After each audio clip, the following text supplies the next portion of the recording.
आपके साथ हाजिर है सना कैसर।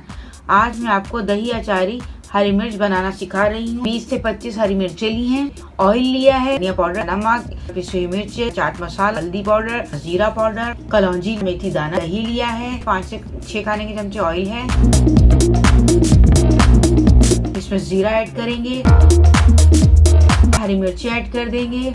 हरी मिर्चों के साथ ही हम इसमें नमक, पिसी हुई मिर्चें, धनिया पाउडर, सारे स्पाइसेस जो मैंने आपको बताए हैं वो हम इसमें ऐड कर देंगे। दही ऐड कर देंगे और 2 मिनट के लिए हम इसे स्लो फ्लेम पर फ्राई कर लेंगे ताकि दही का पानी जो है वो ड्राई हो जाए।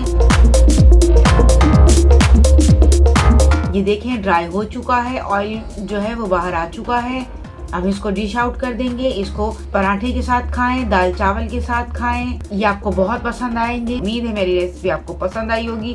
मेरी रेसिपी आपको पसंद आई है तो प्लीज इसको लाइक, शेयर और सब्सक्राइब कीजिए। मिलते हैं नेक्स्ट रेसिपी के साथ। अल्लाह हाफिज।